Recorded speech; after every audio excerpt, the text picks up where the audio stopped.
Hello दोस्तों, नमस्कार। बहुत बहुत स्वागत है आप सभी का द मॉम क्लासेस में। और ये जो 1000 प्रश्नों की जो सीरीज़ चल रही थी, अब तक हमने 5 वीडियो है वो डिस्कस किए हैं।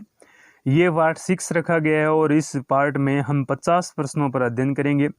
एक दरख्वास्त है सभी से कि वीडियो निरंतर शुरू से लेकर एंड तक ज़रूर देखें और वीडियो के बारे में जो जानकारी दी जाती है उनको फॉलो करने का प्रयास करें। शुरुआत करते हैं आज के सेशन की। और पहला क्वेश्चन रखा गया है कि भारत का राष्ट्रीय पशु कौन सा है। तो पूछा गया है कि भारत और इसका राष्ट्रीय पशु जिसे नेशनल एनिमल कहते हैं तो ये बाघ है। भारत का राष्ट्रीय पक्षी की बात करें तो वो मोर है। भारत का राष्ट्रीय जलीय जीव, तो ये काफ़ी इंपॉर्टेंट है, कई बार पूछा जाता है, तो ये गंगा डॉल्फिन है। इसी के साथ अगला क्वेश्चन रखा गया है भारत का राष्ट्रीय फल है हमारा राष्ट्रीय आम। इसी के साथ अगला क्वेश्चन है 255 नंबर, और ये रखा गया है दोस्तों भारत का राष्ट्रीय फूल कौन सा है, तो ये कमल का फूल है। इसी प्रकार भारत का राष्ट्रीय पेड़ कौन सा है, तो ये बरगद का पेड़ है। भारत का राष्ट्रीय खेल कौन सा है, तो भारत का राष्ट्रीय खेल हॉकी है। इसी के साथ अगला क्वेश्चन रखा गया है कि भारत के जो राष्ट्रीय झंडे हैं, जिसे झंडा है जिसे हम तिरंगा कहते हैं, और इस जो तिरंगे हैं इसकी पूछा गया लंबाई और चौड़ाई का अनुपात कितना है, तो ये 3:2 है। और कई एग्जाम्स में ये क्वेश्चन रिपीट हुआ है। 259 नंबर क्वेश्चन रखा गया है दोस्तों कि भारत का राष्ट्रीय गान किसने लिखा, तो ये रविंद्रनाथ टैगोर के द्वारा लिखा गया भारत का राष्ट्रीय गान।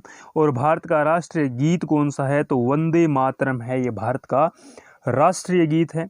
भारत का राष्ट्रीय गीत किसने लिखा था, तो बंकिम चंद्र चटर्जी द्वारा भारत का राष्ट्रीय गीत लिखा गया। जबकि राष्ट्रगान की बात करें तो रविंद्रनाथ टैगोर के द्वारा लिखा गया।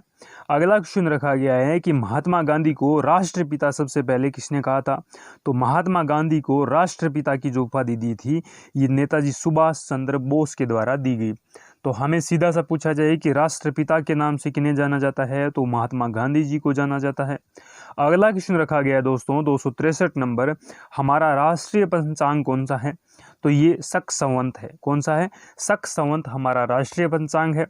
राष्ट्रगान गाने की अवधि कितनी है, जो राष्ट्रगान रविंद्रनाथ टैगोर के द्वारा लिखा गया जिसे हम जन गण मन कहते हैं, तो उनकी जो अवधि है ये 52 सेकंड के हैं। और 52 सेकंड के भीतर राष्ट्रगान को कंप्लीट करना अनिवार्य होता है। रेडियो एक्टिविटी की खोज किसने की, तो हेनरी बैकरल ने। किसने होने की, हेनरी बैकरल ने रेडियो एक्टिविटी की खोज की थी। अगला क्वेश्चन रखा गया है कि पेस मेकर का संबंध शरीर के किस अंग से है, तो हृदय से। हृदय का जो निरंतर धड़कना, जो ब्लड का सप्लाई करना, उसे पेस मेकर कहा जाता है। और मानव शरीर की किस ग्रंथि को मास्टर ग्रंथि कहा जाता है, कौन सी ग्रंथि, मास्टर ग्रंथि, तो ये पीयूष ग्रंथि होती है। कौन सी ग्रंथि क्या होती है, इसे पीयूष ग्रंथि कहते हैं, जो कि हमारे शरीर में मास्टर ग्रंथि कहलाती है।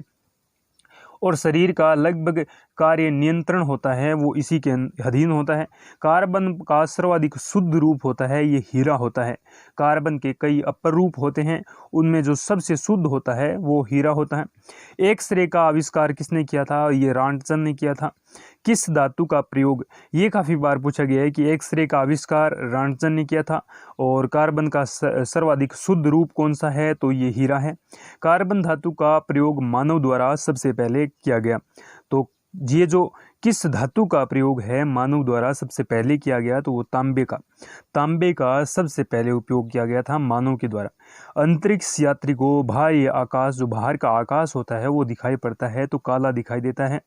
इसी प्रकार पूछा जाए कि दूरबीन, और दूरबीन का आविष्कारक है गैलीलियो।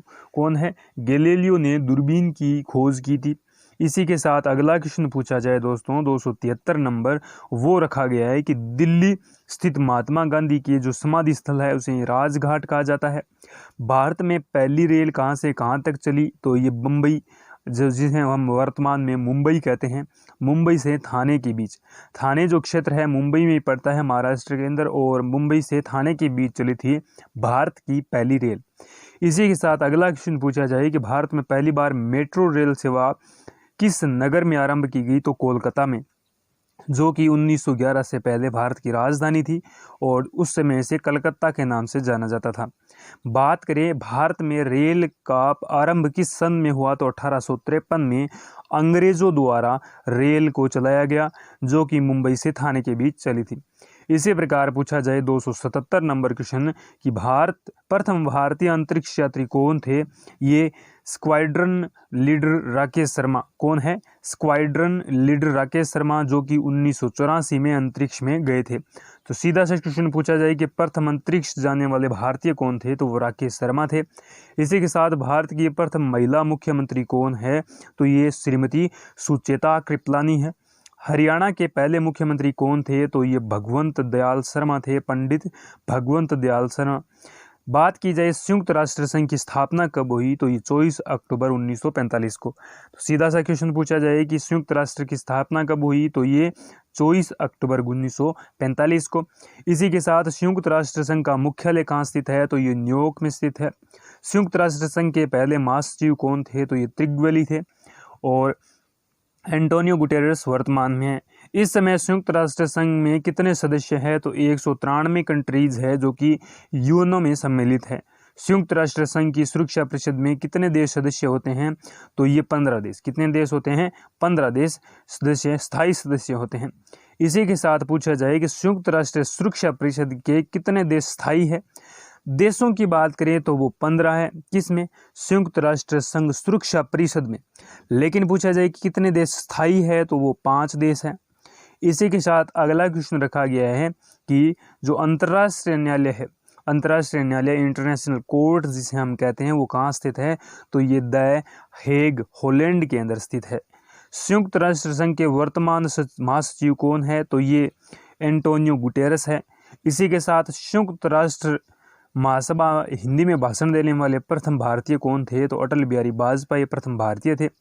अगला क्वेश्चन पूछा जाए कि संयुक्त राष्ट्र संघ सुरक्षा परिषद के अस्थायी सदस्य कितने लिए गए हैं, तो 2 वर्ष के लिए अस्थायी सदस्य चुने जाते हैं। क्वेश्चन नंबर 290 नंबर रखा गया है कि संयुक्त राष्ट्र संघ जिसमें 193 देश है और अंतिम जो देश था वो दक्षिणी सूडान था। किस विटामिन की कमी से खून का रुकाव बंद नहीं होता, तो विटामिन के की कमी से।